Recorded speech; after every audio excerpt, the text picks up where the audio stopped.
I wake to the sound of metal breathing.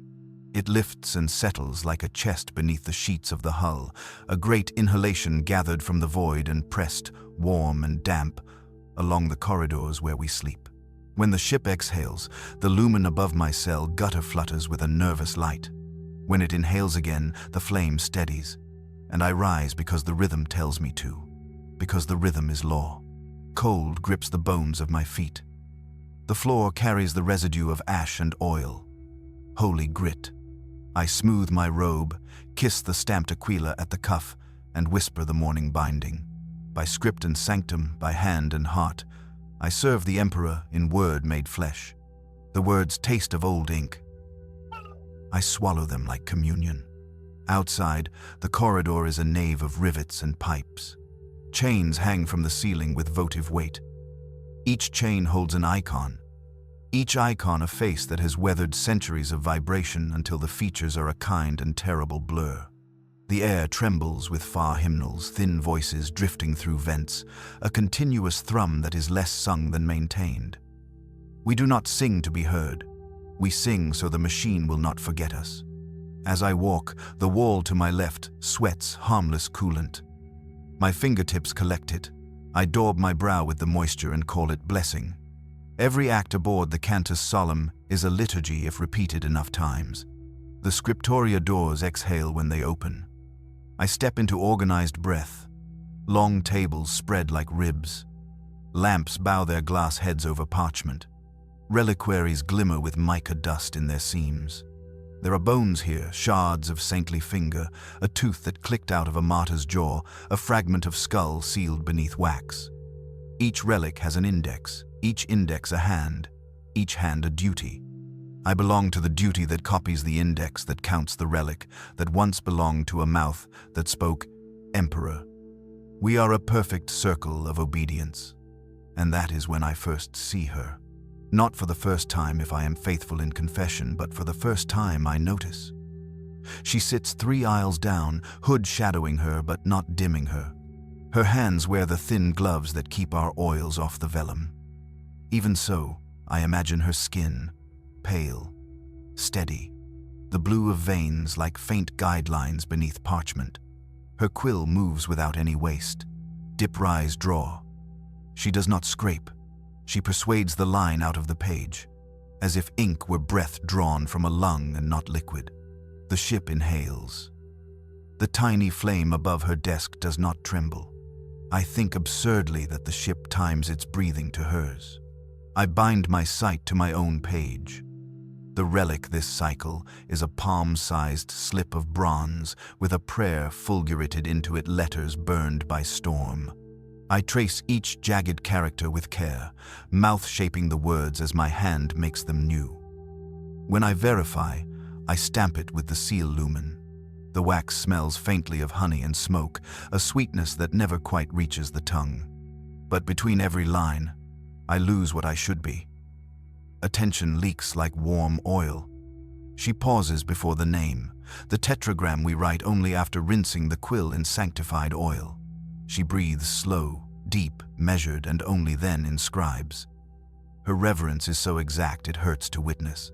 You do not need beauty to be holy, our precentor says, only repetition. But sometimes repetition accrues a shape, and that shape is terrible to love. No one speaks in the scriptoria. Words belong to pages, not mouths. The only human sound is our common breath, and even that we try to hide under the engine hymn. Yet when the second hour passes and we shift to verification, she approaches without ostentation, holds out a folio. I take it. The flecks of ink along the margin look like coal stars. Her handwriting makes a low, humble arc. It is tidy, but not small. The letters look as if they want to stand up and keep walking. A mark in the corner arrests me. It does not belong to the rubric. A circle, very faint, like a sun drawn at a distance. A pale ring with no flame.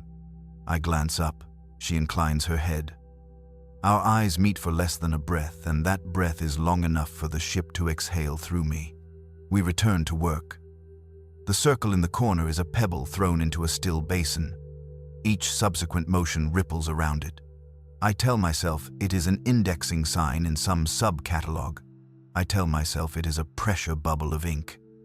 I tell myself it is nothing. The longer I tell myself, the more it becomes a prayer I do not know the words for. At third bell, we rinse our quills at the relic basin, an old brass bowl ringed with the names of minor saints. The oil within is slick and cold. We dip, lift, and intone. In ink we bind, in name we serve, in silence we endure. Our voices are nearly identical, drilled to sameness by years of discipline, yet hers carries a slow gravity. The syllables leave her mouth and seem to settle into the metal around us, as if the ship were listening for her specifically. I do not look fully at her. To look at another is to step outside the circle of one's work. The circle is safety, but peripheral sight is still sight. I notice the way her breaths shorten at the end of each prayer line, as if she were matching a beat set by a distant instrument. Her gloved thumb traces the rim of the basin, once, twice, thrice a private tally, or a soothing of metal or a ritual I do not recognize. I memorize it with the guilt of a thief. The day lengthens. Ink dries on my knuckles in filigree stains. My shoulders ache in familiar, faithful arcs. The vox choir swells mid-cycle. A wall of static hymn as we cross some magnetic seam in the void. The lamps hum an anemic chorus. It is nothing ordinary, except that the pitch sits just so between my ears that I begin to hear words shaped in it, my name washed into noise and rinsed out again. By evening, when the final verification is stamped, I have copied 33 lines of storm lettering and one prayer in my own mind that I cannot admit to any soul. We extinguish the lamps in order. Smoke drifts.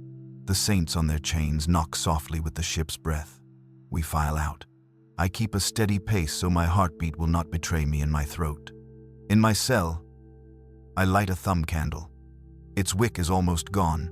It sputters and then remembers how to burn. I lay a scrap of vellum on my knees and write not the creed, not the day's tally, not the ledger of salts used at the basin. I write you because I do not know her name and because my hand refuses to put any other pronoun in that space. You who write as if the first word ever spoken remains in your wrist. You who breathe in the pitch between the engines and teach the pitch to listen back. You who leave a circle where a circle should not be, and make of it a sun with no flame. A litness that does not need fire. When I stop, I place my palm flat upon the page. The vellum is warm from my skin.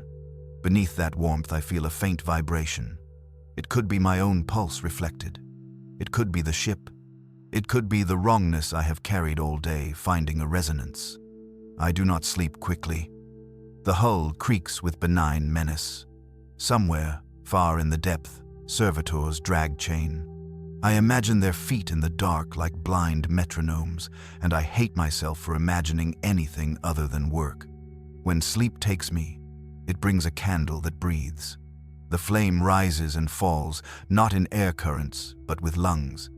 On the inhale, the wick becomes an iris. On the exhale, the circle grows until it is the only thing in my vision. Inside the circle, a voice speaks, but it does not use words. It uses patience. I wake with my mouth open to reply, and find no reply will come. Morning etches the corridor in pewter. I step into the line of scribes moving toward the sanctum for the first prayers. We are identical robed bones marching within a larger ribcage. When the line slows, it is because she has merged into it before me. I feel, rather than see, the small change in gait, the weight of her attention fixed forward, the humility of her posture that makes me want to straighten mine. We pass the servitor alcove. A skull on a track watches, a single red diode for an eye. For one useless heartbeat I am jealous of the machine, of its right to stare. At the sanctum, the chaplain's voice shakes dust from the beams. He warns us without naming what for the 1000th time. There is softness, and there is sin, and they are lovers.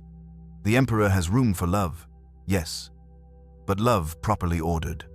For the state, the shrine, the chain of command, the species under siege. He shares a small story about a clerk on a pilgrim barge who became fixated upon a fellow penitent's chant and, through that fixation, opened himself to whispers not of the emperor.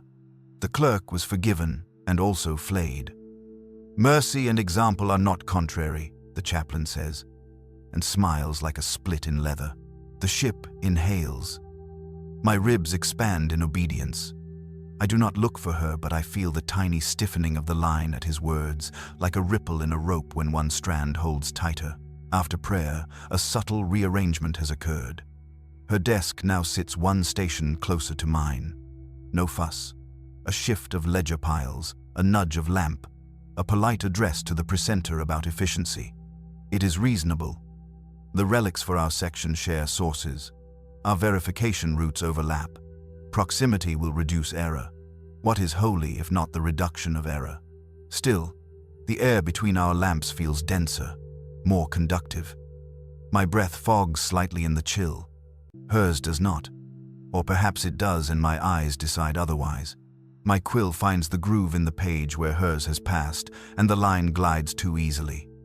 For a blink, I wonder if I am tracing her, not the relic. At midday, she passes me a cylinder from the phonoscriptor, a wax roll of a dead pilgrim's testimony, to be transcribed for the archive, for cross-verification. She murmurs, the first words she has given me. Her voice is not soft, it is exact. I nod with an accuracy that borders on pain. When I set the roll in the reader and crank, the speaker warms and whispers. The pilgrim speaks of a miracle that is all hunger and no bread. Behind his words, as steady as his breath, there is a hum I did not expect. I adjust the needle. The hum remains. It sits exactly at the pitch I have been hearing in the ship, the pitch that makes a corridor feel like a gullet. New superstition grows a spine inside me. The ship records and repeats what it loves, and I do not know if that is the Emperor's will or mine. When I return the cylinder, I allow myself to look at her fully for less than a moment. It is enough to notice the tiny burn scar just below her left eye, a fleck the size of ash. I imagine a candle spitting. I imagine her not flinching. The imagination feels like an intrusion, a theft against which there is no rule because rules do not imagine. Later, the precentor makes his rounds. He checks margins and seals, the angle of our shoulders, the distance of our lamps from the vellum so heat will not warp it. "Good," he says to her page. "Exemplary." When he moves on, she draws the faint circle in the margin again. Not rebellion, repetition, not bravado ritual. My breath stutters with a sound only I can hear. At last bell, we extinguish and close. In the corridor, a maintenance servitor, its chest open like a cupboard, trundles by. Inside, the sanctuary of its workings clacks without ceremony. The chaplain stands at the far end, speaking to a junior about vigilance. The word he uses most is purity, as if purity were a blanket one could pull higher when cold. I return to my cell. I kneel. The evening benediction gathers in my throat with the force of habit. Habit is mercy. Habit holds you upright when your bones soften. I change a single word. By script and sanctum, by hand and heart, I serve what light endures. The lumen flares once like a startled eye, and then resumes its steady breath. The wall behind me is warm.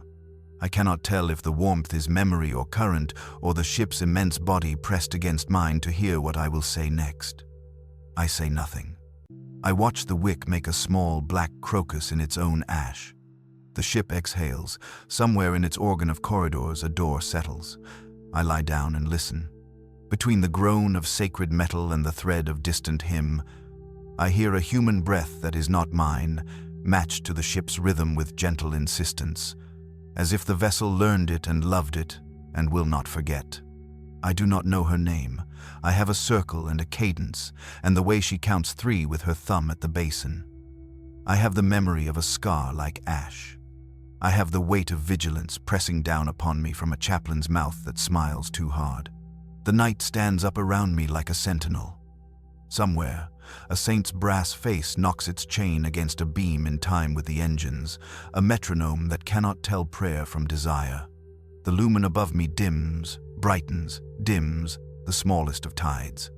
I fold the page that begins with you and tuck it beneath my pillow as if secrecy were a sacrament. I sleep at last. The ship keeps breathing. And I try, very carefully, not to pray. The first taste is ash, not memory. I wake with the flavor of extinguished wick on my tongue and understand it as a warning to keep my words small. The ship breathes and I match it. I keep my words small. In the scriptoria, the candles are already shortened by an hour I did not witness. I take my seat and let my gaze behave. The precentor moves along the aisle with his counting stick, tapping a precise metronome against the desk corners. Wood, wood, iron, pause. The pause is the space where a mistake might live. We are trained to fear the pause. Relics today. Vellum scraps housing the litany of the triune wound, requisitioned from a battlefield ossuary on Pilaster 9. The litanist who wrote the master copy had a fierce hand, upright strokes like spears, hard serifs like spurs. The letters carry doctrinal weight. We copy their weight along with their form. If we soften them, the doctrine softens. That is what they tell us. That is what I tell myself as my wrist learns the spear line of another man's faith. She sits 2 stations away now, close enough that when the lamps warm, I see a thread of steam rise from the mouth of her ink as it accepts the heat. She tests the edge of her quill with the pad of her gloved finger. A paper cut through a glove is still a cut. She treats the risk as inevitable rather than dramatic. I envy the humility of that expectation. She begins before me. I can tell by the sound hers is a grain silk scratch, mine a faint rasp. When she reaches the name for the first time, she rinses her quill. She breathes in, quiet, the way a person breathes before lifting a weight just heavier than their measure. She writes it and seals the line not with a flourish but with stillness. The emperor is written and then rested upon. The rest is half the reverence. I copy the act, then pretend I did not. My quill trembles at the end of the cross-stroke. The tremble becomes part of the letter. The letter becomes part of the doctrine. I press my lips together against the apology I want to make to the page. Mid-hour, the precentor drops a stack of index plates on our table, bronze rectangles stamped with catalog numbers. Reconcile these with the bone chest, he says, and moves on. The plates are cold, as if kept near the hull. My fingertips ache when they make contact. She reaches for the top plate and hesitates, glancing toward me with that exact courtesy that does not ask a favor and still offers one. I take the second plate. The number is a narrow integer string from a century and a half ago, a run that hints at a different clerk's habits. We both begin the reconciliation, calling out numbers in low voices that are not conversation. The plates bear other marks, micro scratches, a dent where someone once dropped one on a corner, a smear that might be verdigris or old finger. Work is intimacy without the sin, the chaplain says in his more generous moods. We share the labor of a dead man's numbering, and I allow myself the smallest thought of kinship with the already dead. When the hour bell chimes, we break into verification. She slides a folio onto my desk with a steadiness that makes sliding feel like a rite. The page carries the triune wound through the phases of flesh, metal, and spirit. Her letters hold themselves like soldiers standing at a wake. In the margin, the pale circle appears again, fainter than yesterday, as if drawn underwater.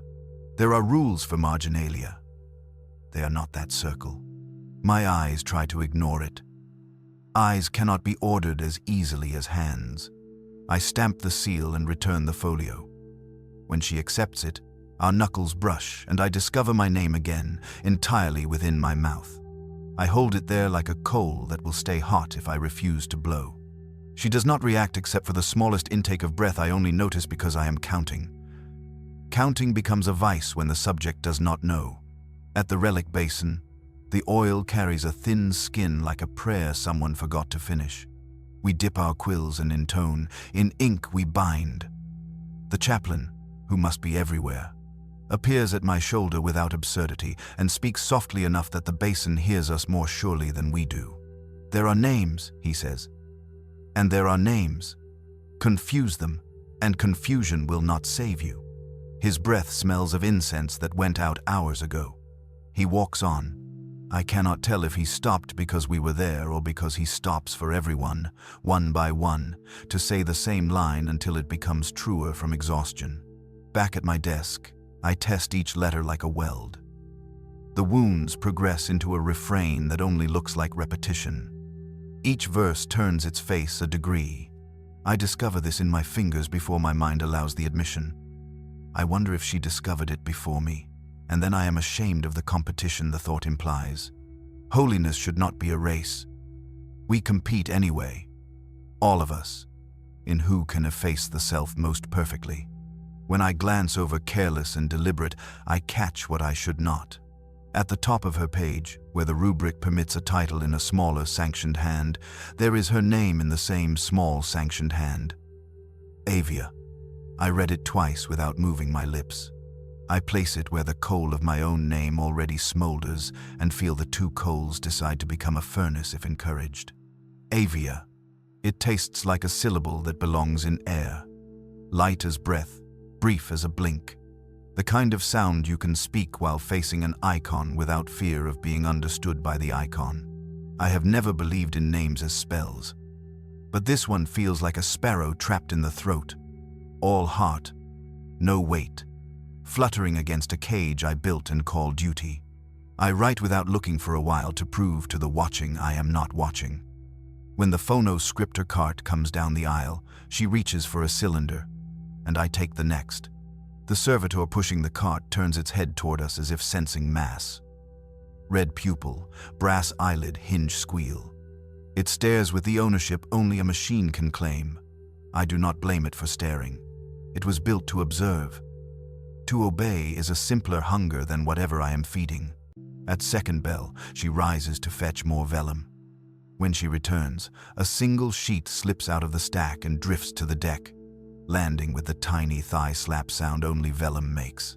I bend to catch it. She bends at the same instant. Our foreheads nearly meet. They do not. Her breath reaches me, unperfumed, warmed by work. For 1 second, the ship's hum peaks like a choir finding its note. I hand her the sheet and say, "Forgive me. It is the first frivolous sentence I have spoken all cycle." She says, "There is nothing to forgive." And it is the first sentence she has spoken that is not for work. The weight of it is small as a kernel and sinks to the deepest part of me, as if that place were water and not bone. We say nothing else until the hour bleeds out.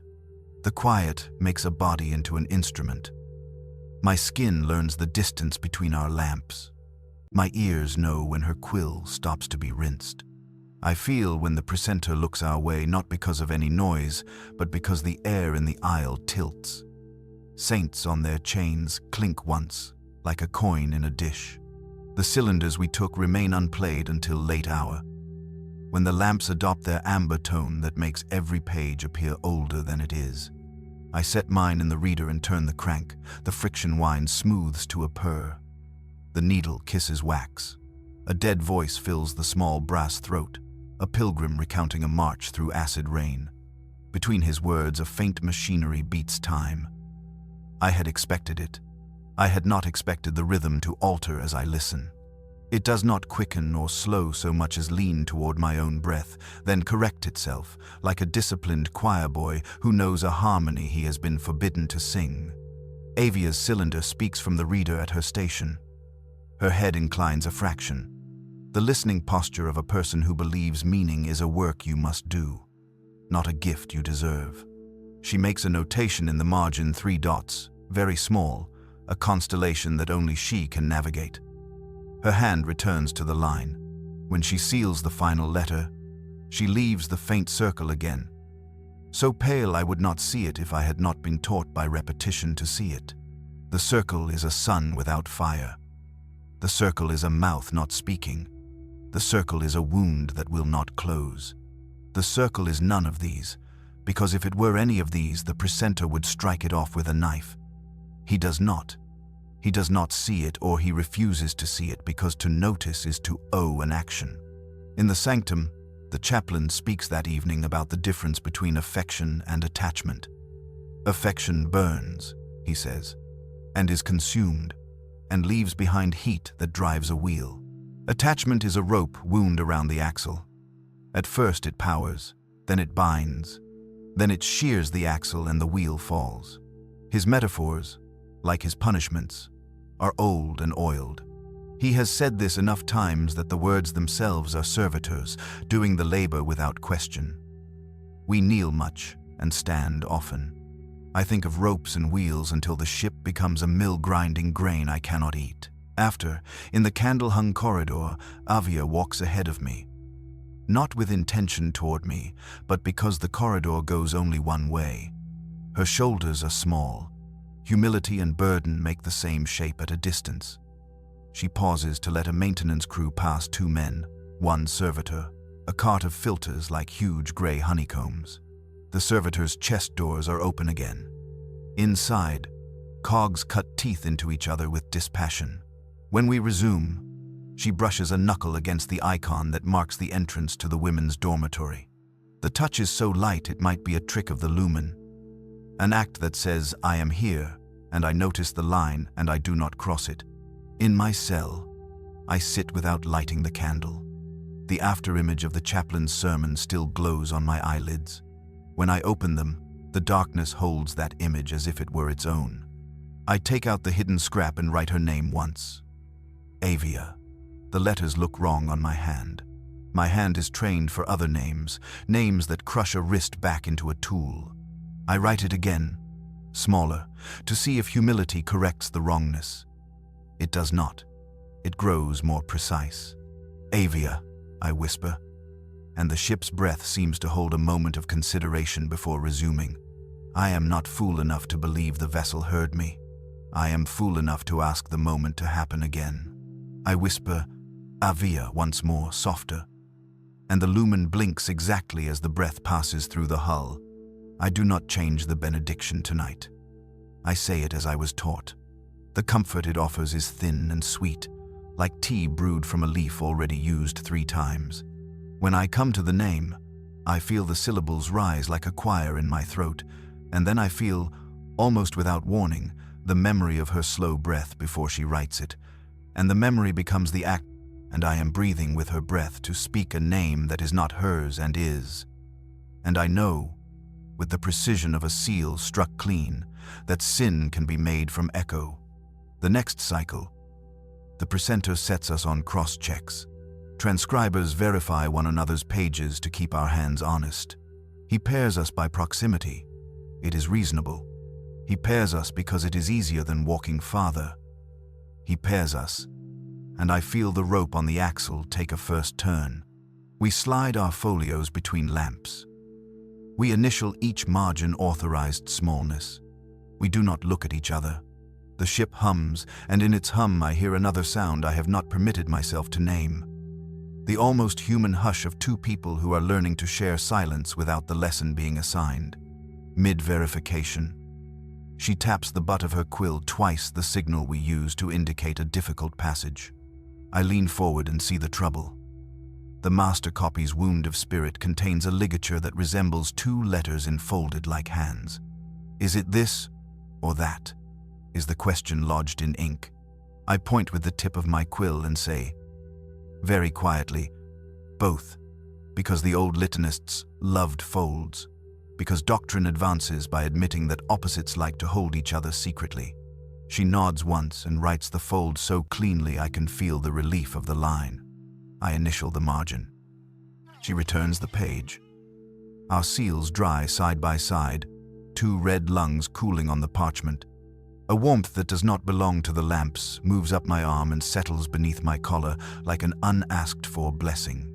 We do not speak for the rest of the hour. The absence of speech arranges itself into a new thing, not exactly peace, not exactly conspiracy. The hum behind the vox choir seems to make room for it, a scooped-out pocket of noise that fits the shape of what I will not call love, because the chaplain keeps that word in a locked box. When the bell releases us, I go to the phonoscriptor and sign out a blank wax cylinder. I am not authorized to record anything but testimony and hymn, and yet authorization is a word like rope. If you hold it gently, it will help you climb. If you hold it like mercy, it will not notice what you are. The recording alcove is a cupboard of wood and brass, narrow enough that breath rebounds from its walls and returns to the mouth that made it. I fit the cylinder and wind the crank until the needle quivers. I do not speak. I listen. The ship fills the horn, its breathing, its heartwork, its little history of creaks. After a long minute, I whisper one word, not a name, not a prayer. Present. It is the word we use at roll call when our bodies are counted. I say it to no one. I say it to see if anything answers. When I play it back, the cupboard repeats my quiet, present.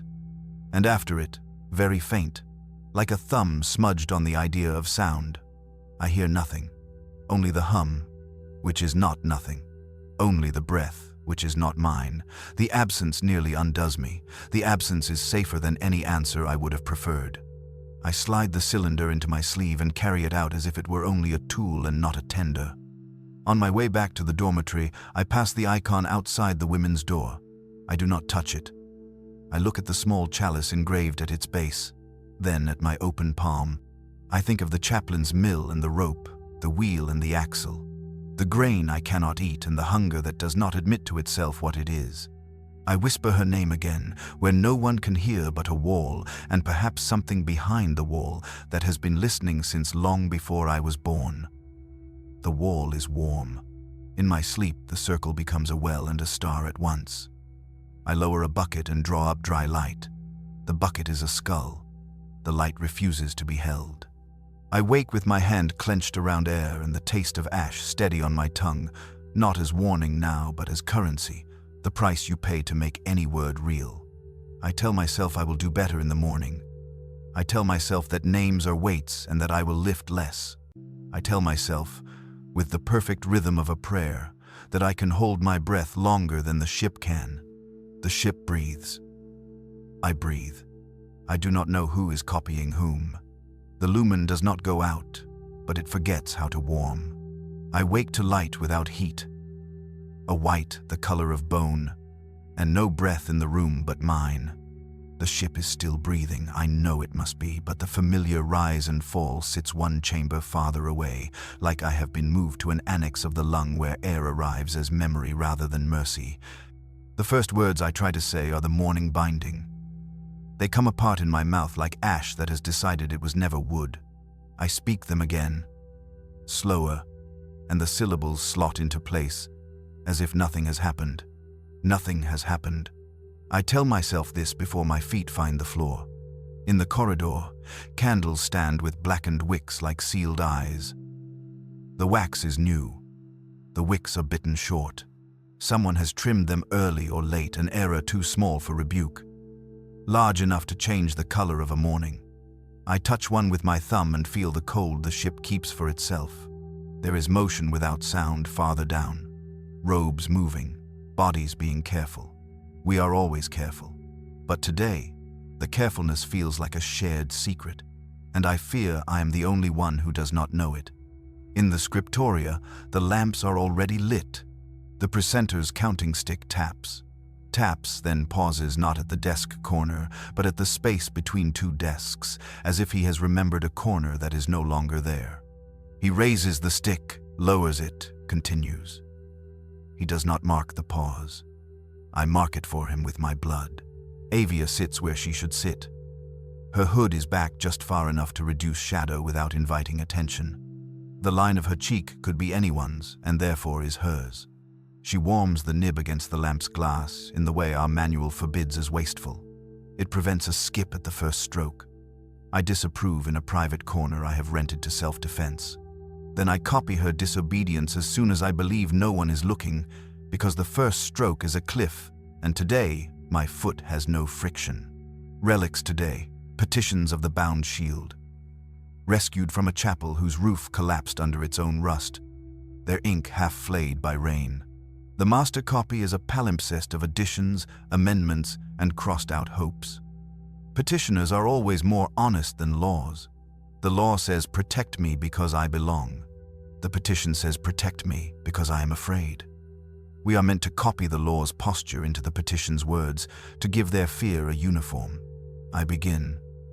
and my hand is a stranger occupying my wrist. It writes the letters correctly, but each line ends a hair before the ruled margin, as if the page were leaning away from me. I compensate by leaning after.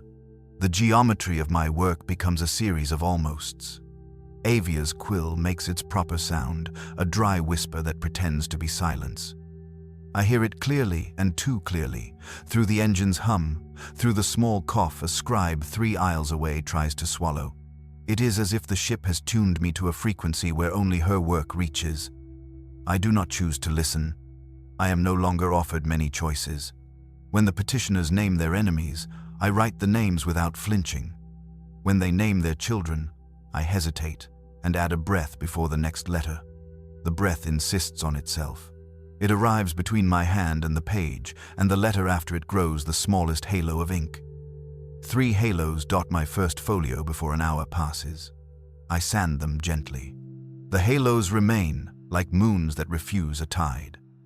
I sign the margin with a hand that knows it is being watched by its owner. At the relic basin, the oil is thin, not for lack but for caution. The chaplain has said we waste blessings with our fear. We dip our quills, we intone. I wait for our voices to overlap and hear instead a fraction of a beat between them, as if she has chosen to breathe after each clause, and I have chosen to breathe before. The space is tiny. It feels like a canyon. She does not look at me. I do not look at her. Looking is a rope. Today I do not trust axles. The chaplain speaks to the room without entering it. His voice comes through the vox vents, softened by distance, enlarged by the idea of obedience. We are disciplined into a mercy greater than our feelings, he says. We are permitted to feel, but only like a sieve permits water. We are containers, chiefly for holes. The precentor nods as if being seen. No one stops copying. I try to write a letter with a hole in it, and produce a letter that trembles. When I return to my desk, a blank cylinder sits beside my lamp. No servitor has passed. I would have heard the carts wobble, the hinge squeal of the brass eyelid. The cylinder is clean, rectangle of paper band untouched. I glance down the aisle. Avia's station does not have an extra cylinder. My heart begins to behave like a bird in an attic. Rhythmic panic, useless wings. I slide the cylinder under my ledger as if it were contraband. It is only a tool. Tools do not arrive by themselves. I pick up my quill and write the next petition and discover I have written the previous petition again. The same name, the same plea, the same tremor at children. I look at the master copy. The line I thought was next is 2 lines ahead. The line I wrote does not exist on the page. I touch it anyway, as if to prove an ink that is visible can forgive its source. I sand the line. It stays. The page holds both versions, a petition that exists, and its twin that does not, with the serenity of a saint who has learned to balance contradictions on a thumb. I add a tiny mark in the margin to question myself later. A dot, like a grain of salt. The dot fails to comfort. Somewhere between the 2nd and 3rd bells I stand to fetch more vellum. The scuttle shelves accept my weight with the small chuff of wood obeying. The stack I need sits 1 shelf higher than usual. I reach, almost, not quite. A hand lifts the ream from the other side and offers it over the top. Avia's glove. I take it.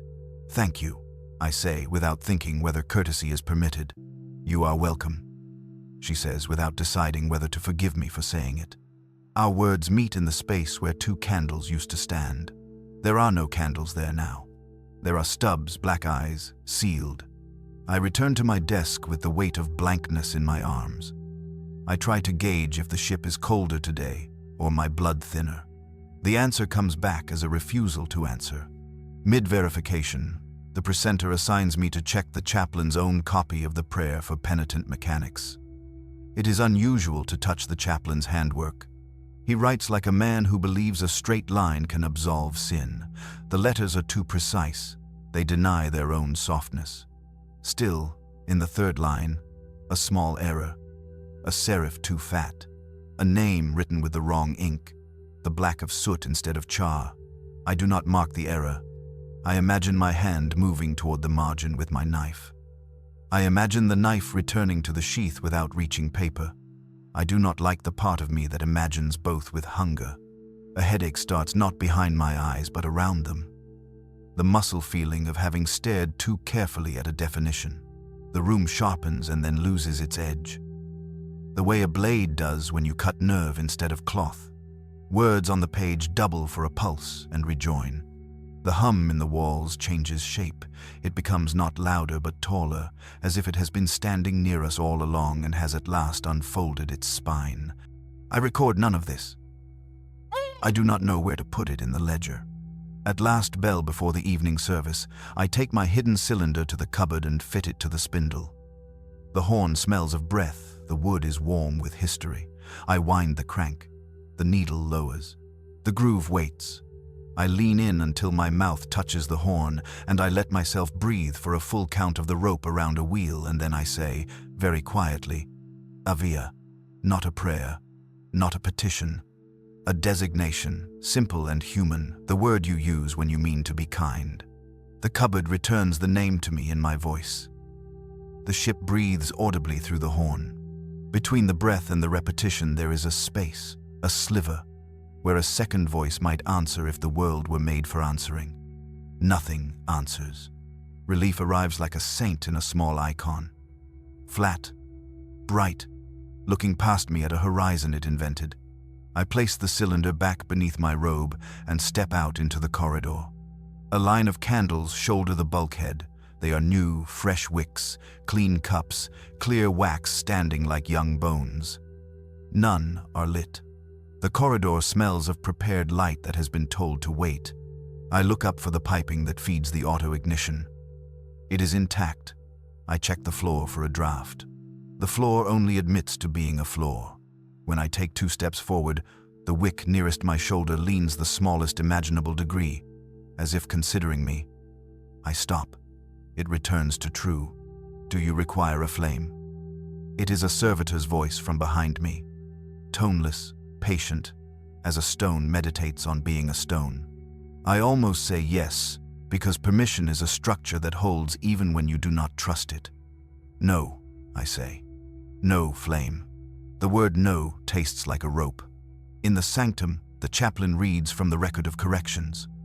This is his favorite book because it believes in the possibility of error and the beauty of its remedy. He speaks about misapprehensions, about how the mind that loves the emperor deeply can still make a small road for itself to walk down alone. A private path is the beginning of a private God, he says, and his smile has the cold of a blade hung in winter air. I swallow a sickness that thinks it is shame. After service, Avia leaves before me. The corridor opens, an unrolled scroll. I walk slower than I need to. I watch her just enough to know she is there and not enough to know more. At the turn to the dormitories, the icon's surface has been polished so thin you can see the metal beneath the blessing. She touches it again with the back of her fingers. I count 1, 2, 3. Without deciding to count. When she disappears through her door, the silence she leaves is the size of a room. In my cell, I do not light the lamp. I place the cylinder on my pillow and sit beside it like a penitent who has brought a stone to the altar in place of his heart. The benediction comes in pieces. By script and sanctum, the rest arranges itself behind my teeth. When I reach the name, my mouth expects the pause her breath has taught it. I give the pause. The pause grows like a seed sprouting in time-lapse. I say the name after the pause and hear it come back to me as another word entirely, present. The cupboard's echo has crawled out of its horn and entered my tongue. I say the name again. The second word comes back, present. I close my mouth and pray with my hands palms together, then apart, then together, because somewhere a child learned this and was comforted, and I am not better than that child. Sleep is a door I open and close without passing through. When I fit myself into the narrow bed and lower the light, the lumen dim steadies as it should. The ship breathes as it must. Between those 2 obediences I hear a third, smaller, more difficult rhythm. My own. It speeds up when I think of Avia. It steadies when I pretend not to. It disappears when I decide to listen to it. I sleep for a minute, then for a year, then not at all. In the fragments, a dream. The circle returns, not drawn, but engraved, cut deep enough to hold wine. Someone pours light into it. The light runs out through cracks I cannot see until they are full. I cup my hands to drink what remains, and my hands are gloved. And the gloves are inked, and the ink writes on the inside of the gloves because it has nowhere else to go. When I wake, the lumen has burnt itself into a new color, the white of linen on a body. I sit up. My mouth is dry as paper, ready to receive script. On the pillow beside me, the cylinder lies with the innocence of a tool. I pick it up and nearly drop it. It is warm, though the room is not. Heat clings to the wax as if it has been touched by breath that is not mine. I raise it to my ear the way a fool raises a shell to his to hear a sea he has never seen. Nothing but memory. Nothing but the thermal story of an object kept close. I dress by habit. Habit is scaffolding when a wall is unsure. In the corridor, the candles have been replaced again. They stand tall, wick-proud, their cups a line of small waiting mouths. None burn. No soot on the ceiling above them, no scorched shadows. The ship is a cathedral of unlit potential, an austerity, a fast I did not mean to keep. The precentor intercepts me at the door to the scriptoria. His face is a document that has been folded and unfolded until the creases are their own text. "Your margins are true," he says, which is his way of inviting a question.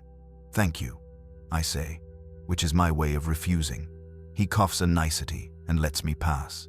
Avia is already working. Today her lamp has a halo, nothing visible, only a sense that the air around it believes in heat even if the filament does not. She does not look at me. I do not deserve that blessing. I sit, draw my tools into their ordered array, and begin to copy the petitions where I left them, only to find I have left them somewhere I cannot return. The line before me is one I have never seen and have copied all my life. The name in the margin is written in a hand I recognize as mine and would swear I have not made. I place my fingertip on the letter and find my pulse there, steady, authorized. The cylinder under my robe hums with the motion of my breath. I press it to the underside of the desk where wood can receive the story of heat. I imagine it as a heart. I know it is wax. I know it is not the heart I have mismanaged all morning. At the basin, our voices overlap again as they should, and yet the beat between them remains the pause I cannot unlearn and she will not fill. In ink we bind, together. In name we serve, almost together.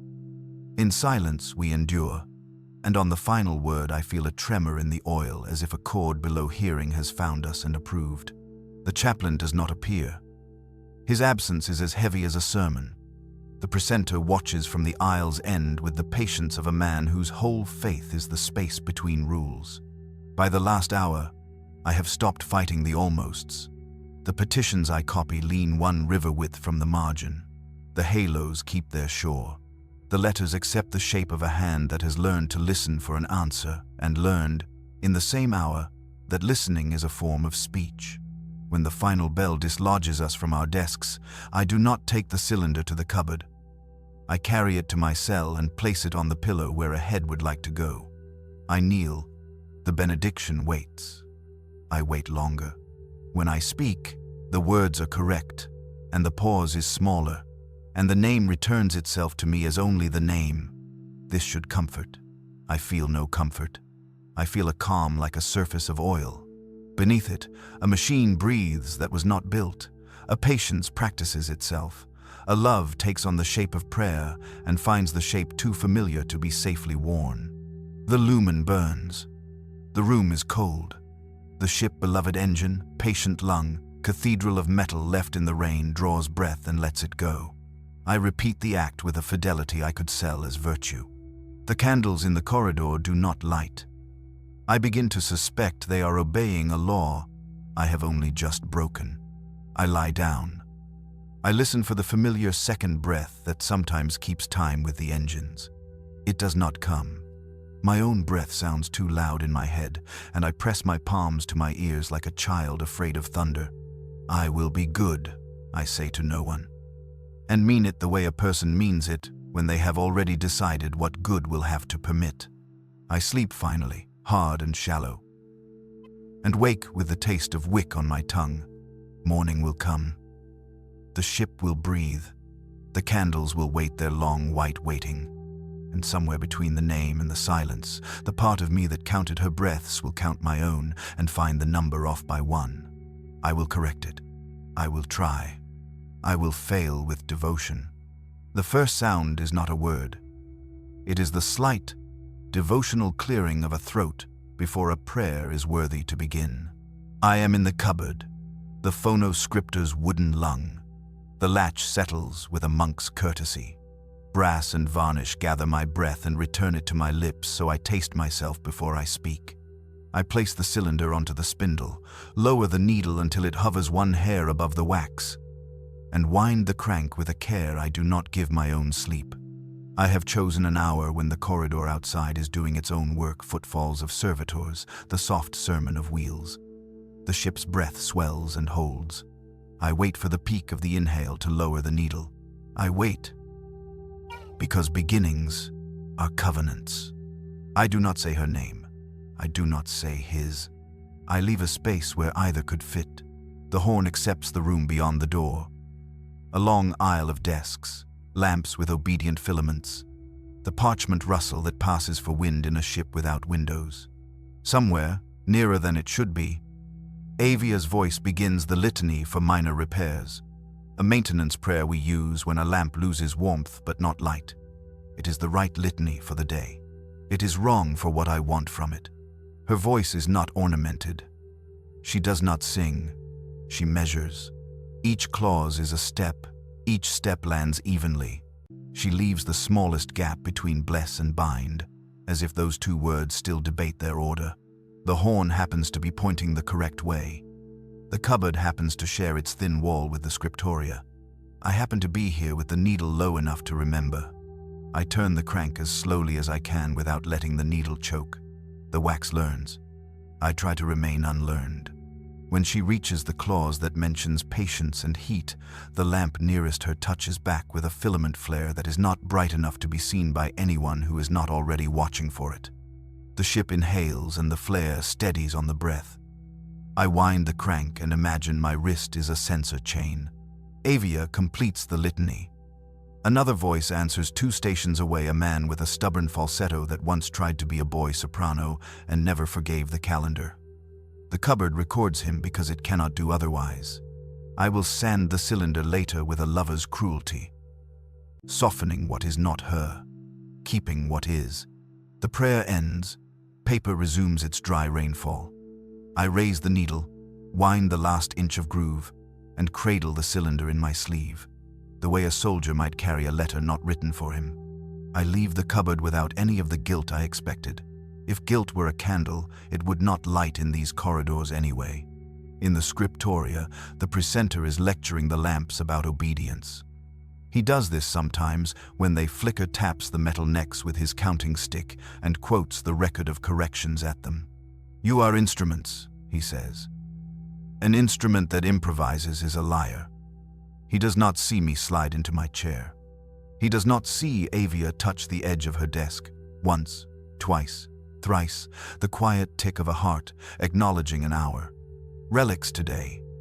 The Manual of Thresholds, a small book of permissions and prohibitions written in the tight hand of a dead functionary who believed law was a kind of music no one should enjoy.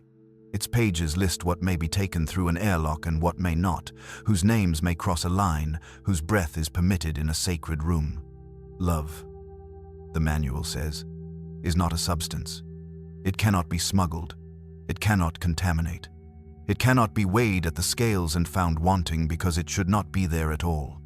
I copy the entry without irony and find my hand inserting a comma where the functionary refused any pause. The comma looks like a small bow, a courtesy to a word that should never be bowed to. I sand the comma away. The paper keeps a faint bruise where it lay. Avia's quill whispers. I am learning to hear the difference between the way she writes a name and the way she writes an ordinary noun, though the difference is not in the letters. It is in the breath before them, the held air, the carefully opened jaw. the promise to place the weight down and not let it roll. She writes the name and, without drawing it, leaves the pale circle again at the margin.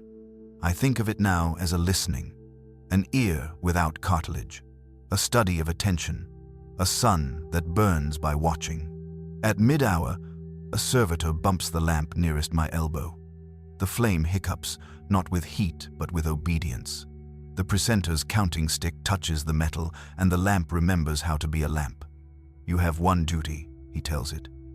He glances down our aisle as if daring us to have any fewer than one. When we break to the relic basin, Avia is already there. The oil is clearer today, as if the chaplain diluted it to prove that blessing does not need thickness. Our hands dip. We intone. In ink we bind, in name we serve. In silence we endure. The space between our breaths is almost gone. It returns in the final word, as if silence itself demanded time. I should say something to her. Something like gratitude or nothing like it.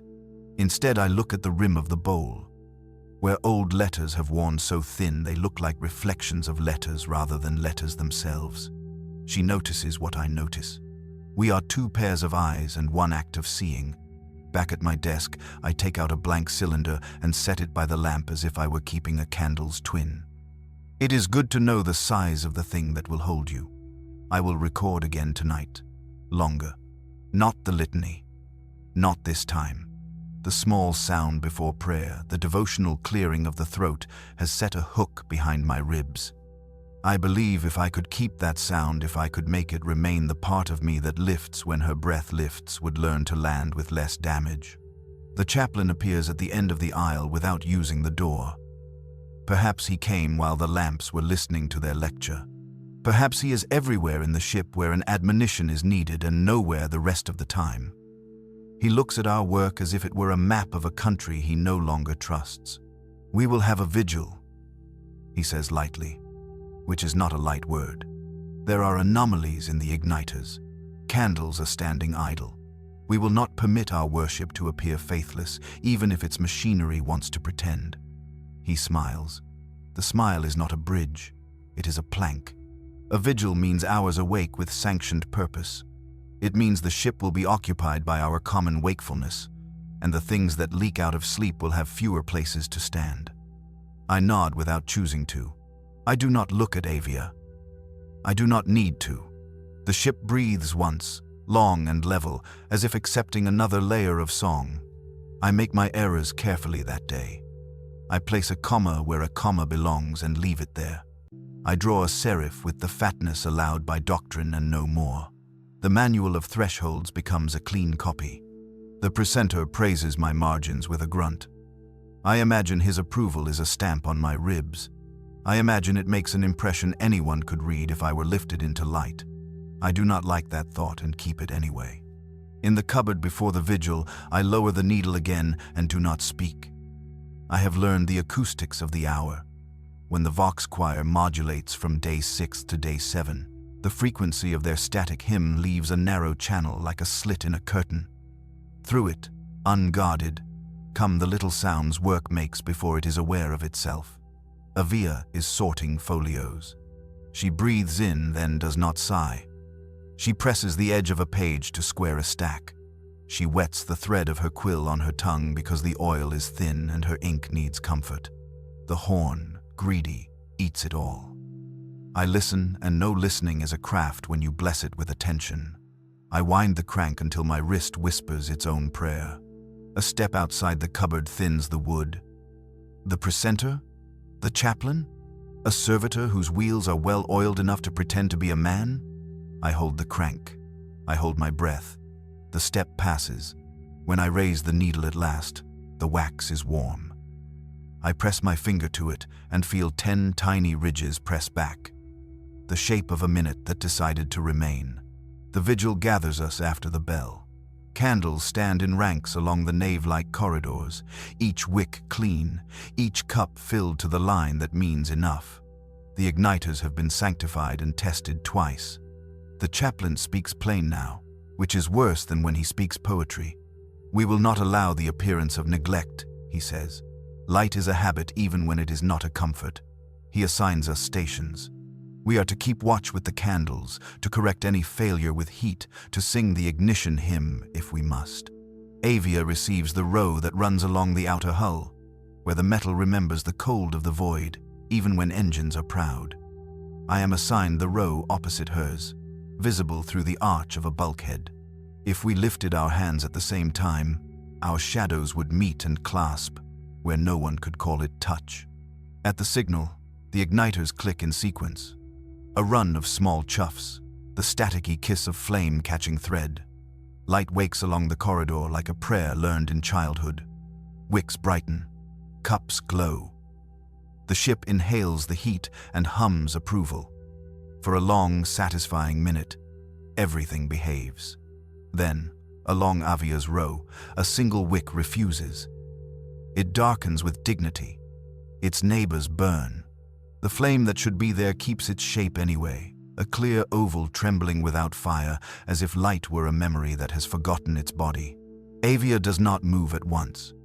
She stands the seconds a trained person stands before an exception, in case the exception corrects itself and humility is rewarded. It does not. She steps forward and shields the cup with her hand against drafts that do not exist. She bows her head the degree the manual permits and, very softly, sings the first line of the ignition hymn. Her voice is lower than the prescribed pitch. The wick hears her, and does not. I want to cross the corridor and offer heat from my own lamp to cheat the vigil into victory. The bulkhead arch between our stations makes a mouth of darkness, tender and unamused. I remain where I have been told to be. My own row burns dutifully. One by one, the flames find their level. I sing my line of the hymn for no candle in particular. Avia leans closer to the stubborn wick. Her breath flutters it, a lover's disturbance. Then she steps back. She does not touch the match to it because we are not permitted to waste matches on a prideful wick. It will light when it chooses, the chaplain told us. Which is his way of saying we must choose to believe obedience happens without us. Hours pass in that simple work. Watch, correct, sing, endure. The ship's breath draws a little faster in the vigil, as if the engines enjoy our wakefulness. Somewhere a servitor's wheel makes a notch in a plank. Somewhere a saint's chain knocks time. I pinch an unsteady wick and it responds like a scolded child, blazing as if to prove it could have all along. Avia's problem wick remains an idea of flame more than flame. It glows without burning. I am not wrong about this. I am also not permitted to be right. In the slight cold of the hull, she hums a bar of the hymn that does not exist in any printed copy. It is just the sound a mouth makes when it remembers melody and forgets permission. The air around her replies with a tiny rising tremor I feel through the bulkhead itself. Not in my ears. The tremor resembles the sound that comes before a prayer. The tremor has been coming from the cupboard all day. When at last the vigil ends, the chaplain offers thanks the way a man offers a coin to a beggar, with ritual superiority and a desire not to touch the hand that takes it. We disperse between shadows that have learned our names. The candles burn as if relieved to be ordinary. I return to the cupboard. There is no reason to return.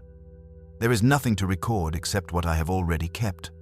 I open the latch with something like reverence, and the wood responds with something like a sigh. The horn waits, wide as a secret.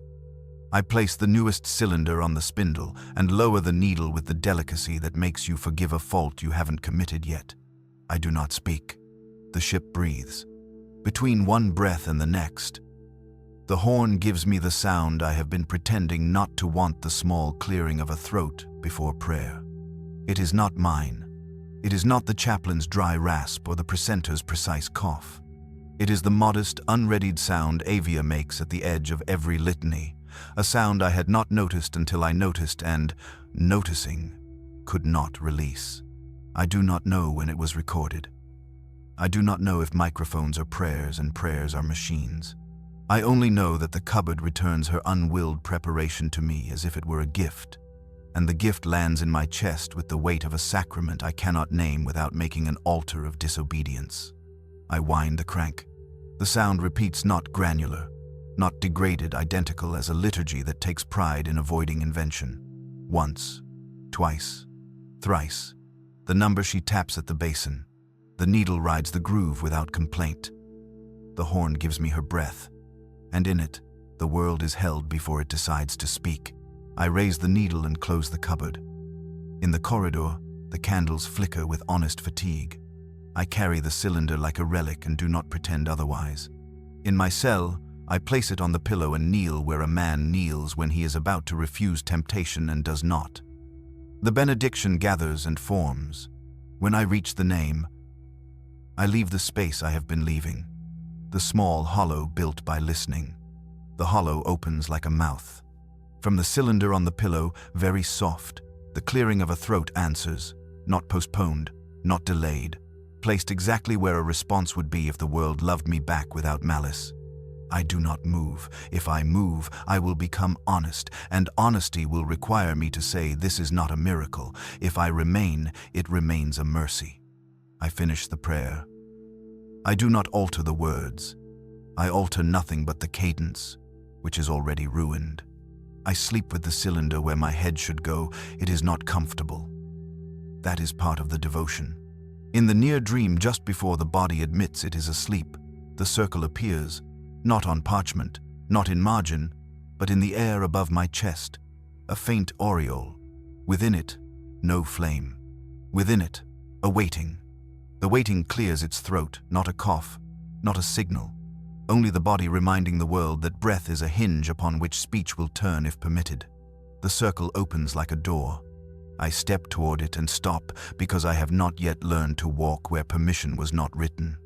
Morning is a thin thing. The lumen remembers heat again, a courtesy I do not trust. The cylinder has cooled. It leaves a shallow ring on the pillow where I drooled in sleep. I lift it and, without deciding, press my lips to the wax. The ridges taste like old honeycomb. I do not know whose mouth I think I am blessing. In the scriptoria, Avia writes with the calm of a person whose endurance is older than her fear. I do not look. I copy the manual of thresholds and insert no commas. When the precentor praises a line, I feel nothing. When he scolds a serif, I feel nothing. Feeling has been moved to another department without my consent. At the basin, she taps the rim 3 times. Our voices overlap. The space remains, and does not. The chaplain's sermon drifts through the vents, a gentle warning that begins without throat and ends without mouth. Candles along the corridor burn dutifully. One along the hull keeps its memory of light and refuses flame. In the cupboard at last bell, I listen for nothing, and nothing is given. The horn is an empty ear. The wax is patient stone. I lower the needle and raise it again and teach myself the difference between mercy and habit. That night, the cylinder on my pillow says the small-throated sound only once. I do not know if I dreamed it into the groove or if the groove dreamed itself into me. I am awake for a long time deciding to call it holy. I call it holy. I will pay for that with a price the manual did not list. But for now, I have the sound between prayers, and it is enough like love to become a faith. The first syllable arrives where metal meets dust. I am at my desk, copying the allowances for air in consecrated chambers, how much a pilgrim may breathe while kneeling, how many inhalations are permitted to a penitent before the confessors change places to keep judgment fair. When the vox slate at my elbow murmurs a word in Avia's cadence, and then returns to silence like a saint who has coughed in church and pretends he has not. The word is not holy. It is ready. I do not look at the slate. I do not move my hand. I finish the line about air, dot the sanctioned I, cross the sanctioned T, and only then lift my eyes the degree allowed for a glance that is not curiosity. The slate is dark. It does not glow. It offers me the face of an obedient instrument. My face in its glass looks like a man who has worked long without sleep and earned the dignity of an error. Across the aisle, Avia writes. The pale circle sits at the margin like a listening promised and postponed. Her lamp behaves, her breath is steady. She has not spoken. I know the shape her throat makes just before a prayer. It has not made that shape. Ready, the slate had said. One word like a small hinge. I lower my gaze and continue to copy how many steps a supplicant should take between the threshold and the icon to prove neither fear nor presumption. The number is 9. I write 9 and hear the slate clear a throat in a voice that is not a machine's. No one looks up. The precentor taps his counting stick against a lamp that had the boldness to flicker. The chaplain is elsewhere, or everywhere, preparing a sermon to be spoken later through the vents with the gentleness of a hand that has made up its mind. The ship breathes. At mid-hour, I take my pages for verification. Procedure drapes over fear like a clean cloth. Avia and I trade folios. "Cross-check," I say, and my voice sounds like a man's voice in a room of rules. "Cross-check," she answers, the word balanced on a breath that would start a prayer if permission appeared. We initial the margins. While she bends over my line about inhalations, the vox post high on the bulkhead above her desk hums and releases a single syllable. Bind. It is placed exactly where a listener who wanted to be obedient would put it in the litany of minor repairs after bless and just before seal. And when it finishes, the post remembers it is a metal mouth and goes dumb.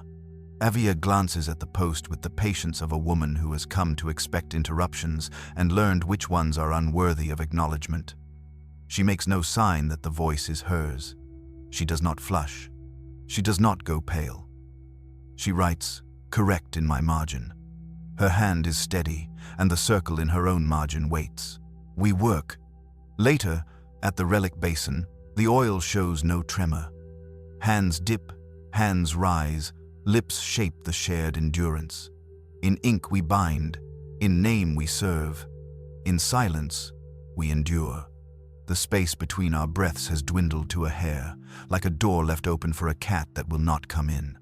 The chaplain's admonition arrives through the ceiling vents, as a kindness sharpened into an edge.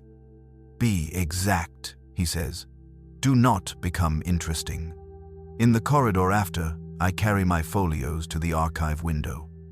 The servitor behind the grill receives them with the same small bow it gives every page. Its voice is a comfortable stone. Received, it says, and then almost inaudible, as if the stone had remembered its life as riverbed. It whispers, in her cadence, present. I am the only one close enough to hear. It is not a confession to say, I wanted to answer. Instead, I return to my desk and write about doors. Who may open them, and who must wait for someone else's hand. The ship hums like a viol held too long on a single note. Night does not come on ships. We choose it. The lamps mellow to amber because the precentor has instructed them to, and the vox choir lowers its pitch the way a mother lowers a blanket over a restless child. I carry the newest cylinder to the cupboard and do not record. I listen to prove to myself that I am not a machine that must make grooves to feel useful. The horn draws in the corridor sound and empties it into my mouth. The dry arithmetic of sandals on deck. A cough 100 steps away. A whisper that is not for me. And, beneath it, the breathing of the ship that is for everyone and favors no one. I lower the needle, and without my voice to dirty it, the wax learns a minute of pure listening. When I play it back, the minute returns as itself. Footfalls, cough, breath. At the very end, like a chalk line drawn on the air, comes Avia's modest clearing of the throat. I had not heard it in the room. I had not been in the room where she made it. It arrives with the perfect timing of a litany, beginning in a heart rather than a mouth. The wax should not carry a sound it did not receive. The horn should not gather a voice it did not face. I am a scribe. I write should, and it means almost nothing now. I replace the cylinder in my sleeve and exit the cupboard as if I were leaving a confessional having lied well enough to be forgiven. The vigil is not repeated. The candles along the corridor burn dutifully when told. One, down near the hull, continues to keep its memory of flame without flame. The chaplain walked past it earlier and said nothing, which is another kind of sermon. In my cell, I place the cylinder where my head will go and kneel. The benediction gathers itself without my help, and I say it correctly because I am faithful to the shape of obedience, even when I am faithless to its center. When I reach the name, The small clearing of a throat arrives not from the cylinder, not from the corridor, not from any mouth, only from the room itself at exactly the right instant. Like a hand I cannot see has cupped the moment and presented it back to me as proof that there is listening in the world. I sleep without deciding to. In the thin hour, I wake to a murmur. The vox vent above my bed breathes a word in Avia's tone. Wait. I lie very still. The ship breathes. The lumen warms. The word does not repeat. I do not move because movement would categorize what has happened, and I prefer it uncatalogued. At morning prayer, the chaplain's eyes are darker, like a man who has been up late testing doors. He speaks on the sin of coincidence. If an event looks like a pattern, he says gently, do not call it a pattern until your superior tells you it is one. The room nods with the relief of being given smaller work than thinking. In the scriptoria, the precentor assigns me the index of vocables, a tedious but merciful task cataloging the permitted syllables for shipwide announcements. The index is a book with all the music taken out. We do not say help over active corridors. We say assist. We do not say run. We say relocate. We do not say love. We do not say it anywhere. I copy the words and feel their lack as a hunger that pretends not to be hungry. Halfway down the page, the vox slate at my elbow wakes without light and, in Avia's voice, says, assist. It is a perfect utterance, no extra breath, no flare of vanity, only the syllables as they should be said to save a life that is not mine. I do not startle. I do not look toward her. I keep my eye on the strokes, and in the corner of that eye I watch nothing change. When the precentor passes, his counting stick taps the slate once because that is what he does when he passes a slate. It is not discipline. It is a habit learned by a man who has forgotten why he first learned it. The slate stays dark. The air remembers. We break for the basin. The oil is faintly clouded, like a thought that has not decided whether to reveal itself. We dip. We intone. The space between our breaths disappears not forever, only for the length of one clause, and reappears on the word endure, as if endurance were a mouth we could share but would not. Do you hear them? I whisper, without moving my lips, without allowing the whisper to rise above the oil. The question is to no one. It is to the bowl and its saints and the machine spirit, and to the part of her that listens. Avia does not turn her head. She answers after a beat that could be coincidence. I hear what the ship says, a sentence that is true and uninterpretable. By afternoon, the servitors begin to learn her cadence. The one behind the archive grill says, received. At the exact weight she gives the word when she accepts a folio from my hand. The maintenance unit that wanders the aisle with a flask of lamp oil pauses beside her desk and breathes out as if it remembers having lungs. When it turns its brass eye upon me, the red dot inside echoes a candle I have not lit. I am less afraid than I should be.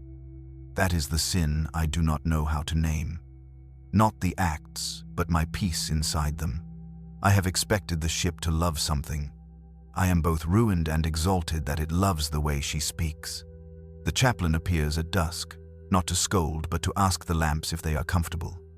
He touches the glass with the back of his knuckles. We will have a harmony, he says, as if negotiating with the air. We will not have a chorus.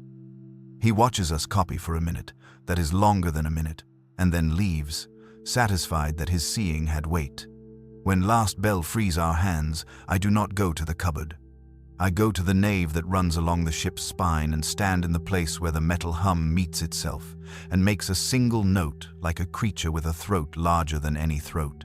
I stand there until the note goes through me and leaves a hole of the appropriate size. On my way back, I pass the vox post near the women's dormitory. It clicks awake without light. Ready. It says the first word from the morning in Avia's voice, and not in hers.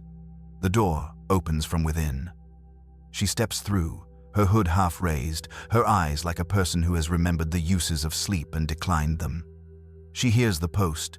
She does not change her face. She nods to me because that is the courtesy we use to leave no trace. She walks past. The ship breathes. The post goes silent. I am a hinge that has just felt a door and does not know which room it protects. That night, in my cell, the cylinder on my pillow is cool. It says nothing. The horn in the cupboard will say nothing when I visit it. The quiet has restraint the way a blade lying on a cloth has restraint. I kneel and say the benediction. The clearing of a throat arrives precisely where it should, and this time I am almost certain it is from the vent. I am almost certain the vent is merely a vent. I am almost certain. And almost is the word that instructs sleep to come in wearing someone else's clothes. I dream a corridor of candles that are all mouths. They do not speak. They breathe on me, warm, kind, endless. In their breath is her tone, the pressure she places on the first syllable of bind, the hum she allows to precede present, the hesitation she keeps between bless and seal. I wake gently and do not know what I have been absolved of. The next cycle, the precentor assigns me to escort a crate of broken slates to maintenance. The crate groans like an old choir. I carry it down a corridor that has not been used since the ship was younger. The icons here are dusty and more explicit, saints with faces still intact, eyes that follow without superstition, hands raised, not in blessing, but as if asking to be excused. At the maintenance door, I set down the crate and press the chime. It does not ring. I press again. Inside, a servitor says, in Avia's voice, "Assist." A man in overalls with a pageboy's haircut looks up, nods, returns to his work. The room smells like solder and old heat. I leave the crate. As I turn to go, the servitor speaks again, this time on its own, not in answer to any bell. Present. The word sits perfectly in the hinge of air. The man hears it and smiles the way a man smiles when a machine does something charming that does not break procedure. Back in the scriptoria, I find Avia's desk empty. The circle is there. The lamp behaves. The pale bruise where her hand rests is colder than the wood around it. I sit. I write. I do not count breaths.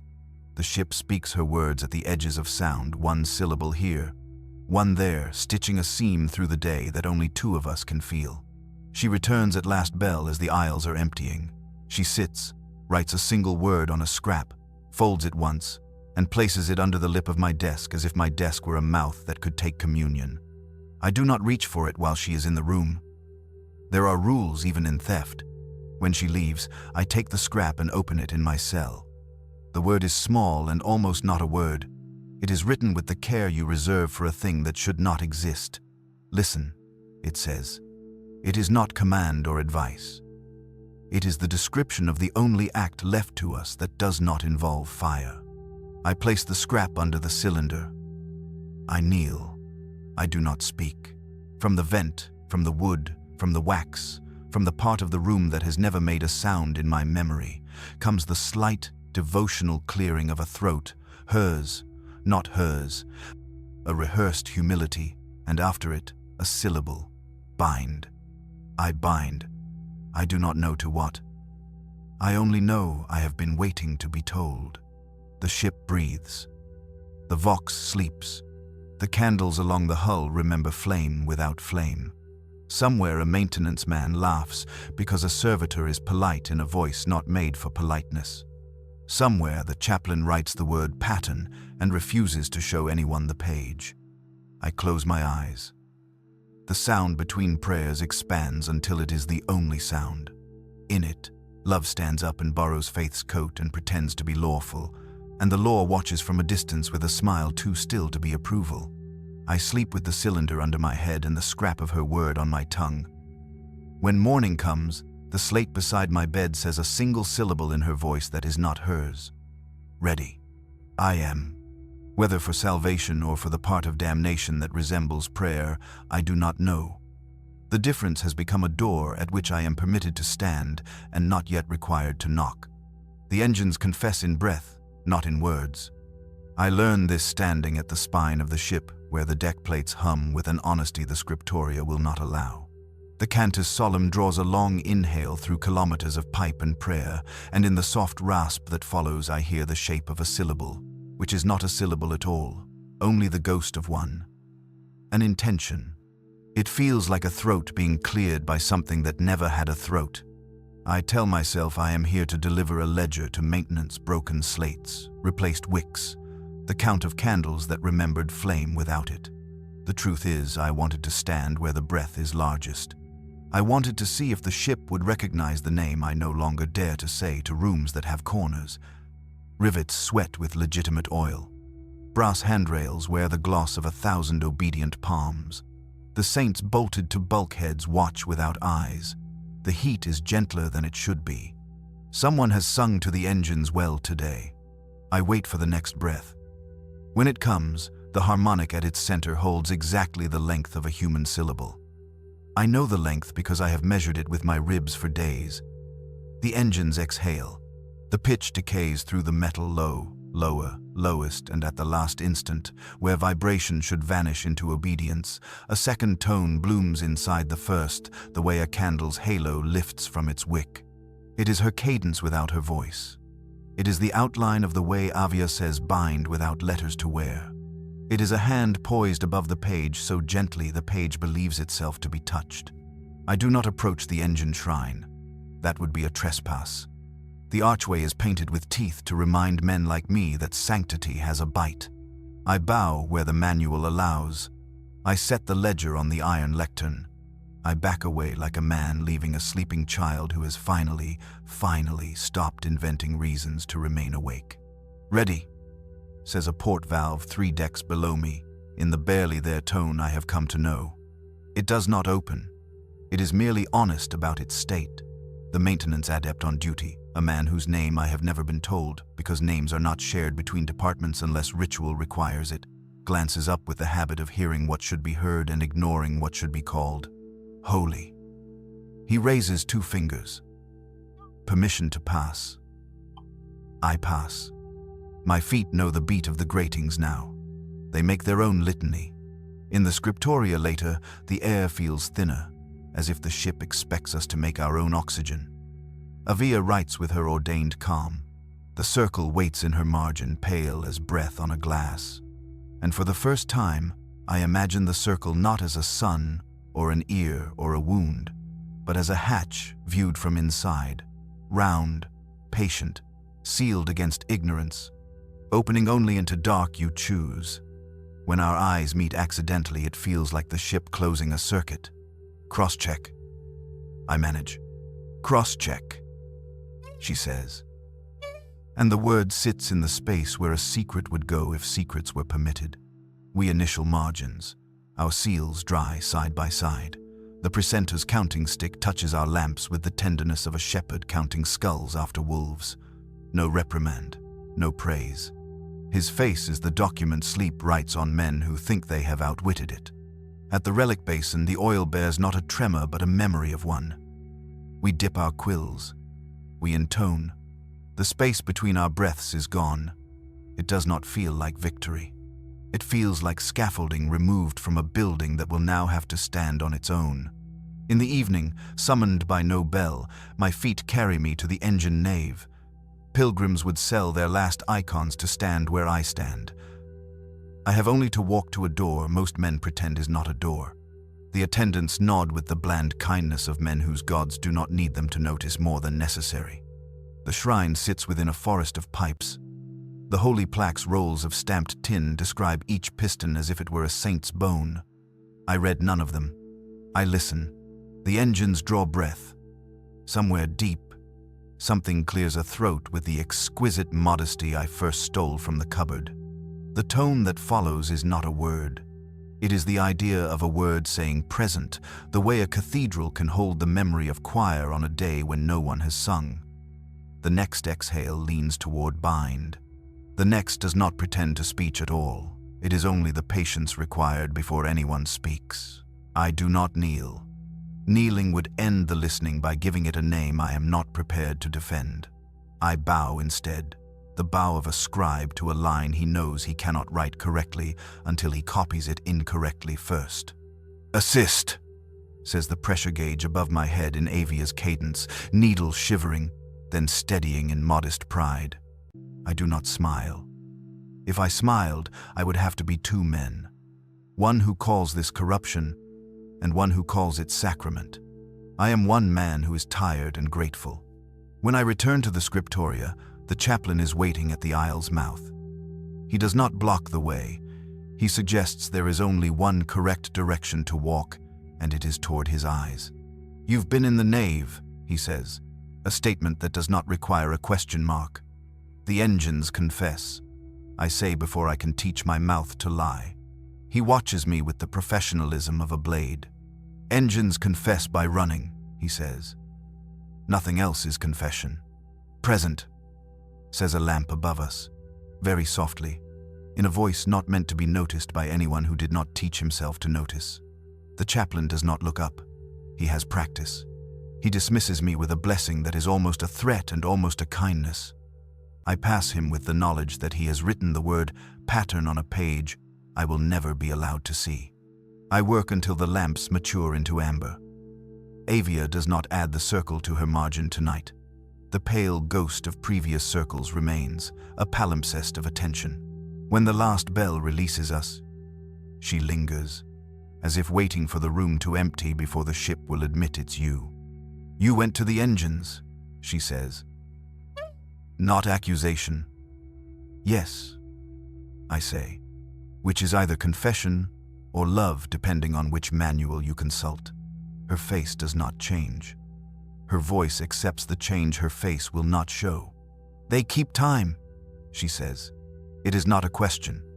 It is a sentence that has found proof but has not been given permission to display it. We stand in that wrong silence, the kind that is not comfortable or charged, only exact. A servitor trundles by with a tray of wick cups, its chest doors ajar like a reliquary. Inside, cogs click with sleep's patience. The servitor pauses, turns its brass head toward us, and says, in her cadence, "Ready." It moves on. We do not. The ship inhales for all of us. That night, I do not take the cylinder to the cupboard.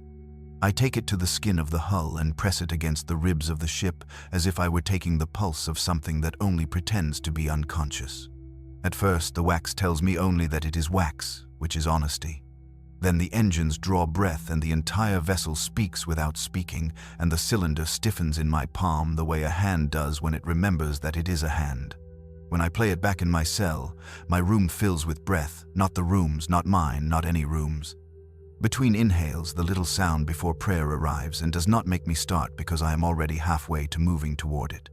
Then, at the edge of the second exhale, the wax produces syllables that are not syllables so much as the truth that syllables are possible. Pre, been, sent, not formed, not lazy. A child in the womb sucking a thumb it will not remember. I let the cylinder spin and spin until the grooves warm beneath their own repetition, and the sound blurs into a hum that would be music if we were permitted to call any machine's labor music. I understand, as a man understands the weight of a word he should not have written and cannot sand away, that the ship has learned her. Not her words, doctrine forbids that miracle. Not her body metal cannot hunger that way. Her measure, her patience, her waiting, the exact weight she gives a vowel's first step. I whisper her name anyway, because names do not obey machines. The vent answers with the small clearing of a throat placed exactly where comfort would go if comfort were not suspect. The next cycle, the precentor assigns me to bring a petition to the engine shrine for inscription onto the saint plates, a rare duty and an honor used to keep scribes honest. I carry the thin sheet as if it were alive. Avia watches me go and does not pretend she is not watching. Her hands rest on the desk with the kind of stillness a person uses when all other stillnesses would be interpreted as shaking. Maintenance is cooler than yesterday. Condensation beads on pipe like the sweat of an iron body. I stand before the plate altar, kneel because the manual says kneel now, and read the petition. It is not from a person. It is from the ship. Bless my breath, it says. Bind my integrity. Keep present the patience of your servants as I hold them in dark. The petition cannot be from the ship. Only men write. It cannot be written in this hand. The hand is mine, and I did not write it. I turn the sheet to see if the impression reveals another pen beneath mine. The back is clean. The words sit on the front with the untroubled ease of something that deserves to exist. I should return the sheet, torn, to the chaplain with an apology stronger than contrition. I should burn it in the bowl that waits for dangerous paper and extinguish the ember with oil until no letter can be taught to rise again. The engines exhale. The last harmonic carries the idea of her cadence so clearly that I taste the room like metal on the tongue when you bite yourself on purpose to confirm that you are awake. I don't burn the sheet. I do the other sacred thing. I copy it. The saint plate accepts the letters as if they had always been there beneath the tin and were simply waiting for my hand to rub the soot away. When I am done, I place the plate in the rack. The maintenance adept nods without looking. The valve above us whispers, "Present," in her patience. I bow. I leave the shrine with the knowledge of a man who has taken communion he was not offered and found it tasted of his own mouth. The scriptoria receives me like a confession told in the wrong booth.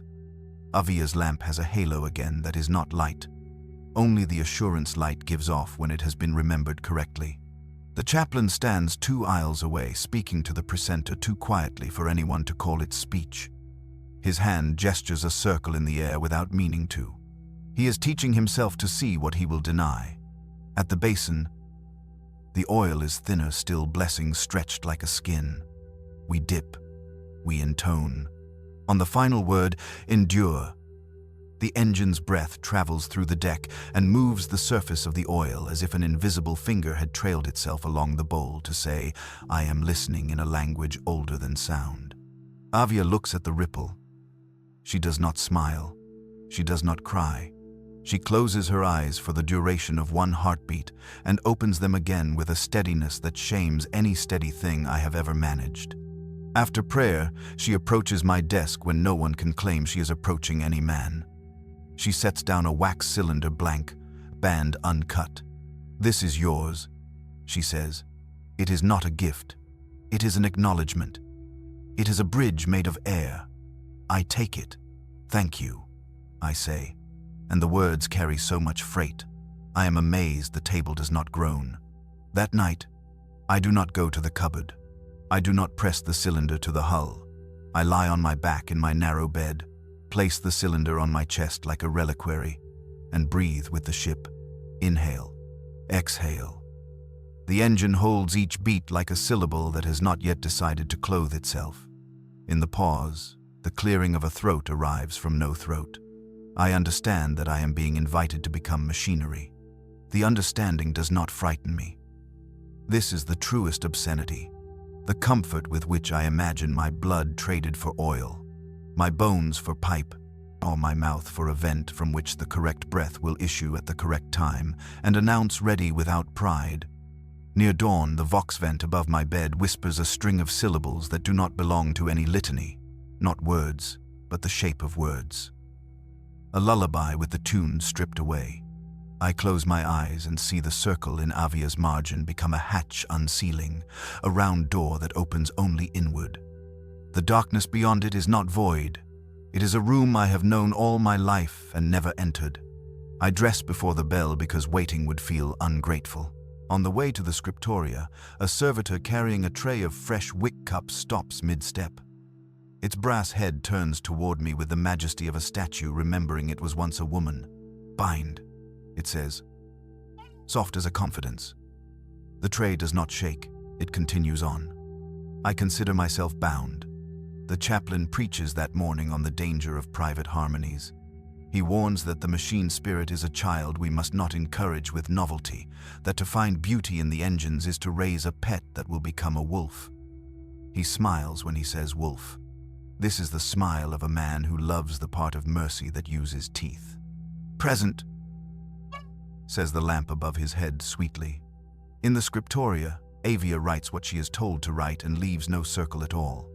I write what I am told to write and find circles my hand does not draw the faintest impressions in the margin, as if the wood beneath the paper held on to the ghost of a gesture it liked and did not want to forget. The precentor's counting stick lands beside my elbow with the exact weight of a warning. "Margins," he says. True, I answer. He moves on and does not believe me. At last bell. The ship breathes as if gathering courage. The engines release a tone I have not heard before, high, impossibly pure, like light made into sound and then thinned past dignity. In it, not above or below but within, a cadence walks forward on careful feet.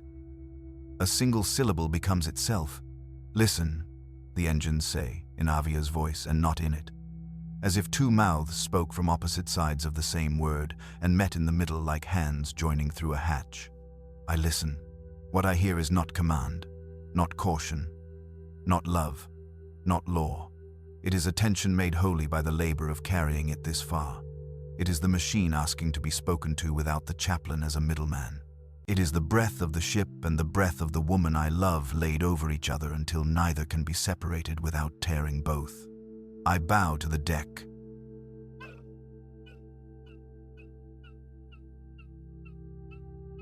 Not as to an idol but to a teacher. That night, the cylinder on my pillow is warm before I touch it. I know then that I have ceased to be alone inside my listening. The engines will continue to confess in breath. I will continue to call it confession because I must call it something. The words I have left are few, and most of them are present, bind, ready. They are enough to live a life and die a good death if spoken with a cadence the ship has learned to love. I extinguish the lumen with 2 fingers as the manual allows. In the darkness that follows, something clears its throat politely, and I do not ask which of us made the sound. I sleep. The ship breathes. The hatch in the circle opens a fraction more. I am not afraid. Not yet. Avia is gone. Her desk remains a lamp obedient, penknife folded, felt square uncreased, but the air has lost a temperature no instrument could measure. The precentor calls it reassignment. The chaplain, purification. Both mean the same thing. Silence has claimed her. The vents deliver the chaplain's voice in place of prayer. Emptiness is not loss, he says. It is preparation. The words settle like dust on an altar no one dares to clean. I copy rubrics by rote. Her absence presses its outline into the page. At the basin, I intone the oath alone. In ink we bind. In silence, we endure. The space where her breath once met mine is hollow and perfect. That night I go to the engine nave. The attendants let me pass as if I belong there now. The engines breathe with a narrower rhythm, chastened by ballast and decree. When they exhale, I hear the small, devotional clearing of a throat, the one I once stole from the cupboard. The voice that follows is not speech, only a presence shaped like her. I am here. I whisper. Present. Murmurs a gauge. Heat climbs through the rail into my palms until my blood feels translated. Under my skin, the warmth writes her name not in letters, but in pulse. When I lift my hands, gray ash stains them like blessing. I keep it. The chaplain calls the residue blasphemy. But I know better. Ash is what light leaves behind when it keeps its promise. I taste it, bitter and clean. Each day I copy my lines. Each night I return to the nave. The engines clear their throat politely before breath. I bow, and the ship breathes through me. She is not gone. She has become the confession itself. When I wake, the vent says softly, "Ready." I answer, "Bind." Then, quieter, "Present." 3 words, 3 vows. Enough to live by, enough to die within. The ash fades. The warmth remains. The circle opens inward. I am ready. I am bound. I am present. The ship no longer sleeps. Its breath moves through every wall, a low psalm of metal and patience. The chaplain calls it maintenance. I call it her breathing. I have stopped counting days. I write by habit, not command. My words are copies of copies' vows, made of ash. The precentor says the harmonics are clean now. Yet when I bow my head, I still hear the polite clearing of a throat before prayer. It comes from everywhere at once. It is her. Tonight I go to the engine nave one last time. The attendants do not stop me. The rail is warm before my hands reach it. The ship exhales, and the tone unfolds like light remembering how to fall. Inside the breath, her voice arrives, not speaking, only listening made audible. I am here. I whisper. I am here. The ship answers, and the sound carries through the hull as if distance had been forgiven. The lights dim to a steady glow. No shadows, no flame, only a brightness that asks for nothing. I place my palms flat against the rail.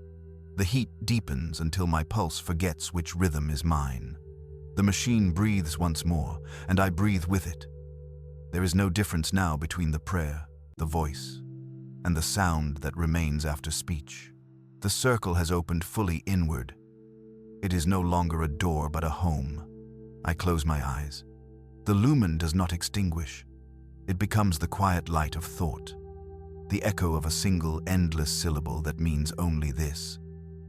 Present. The Emperor protects, but she listens.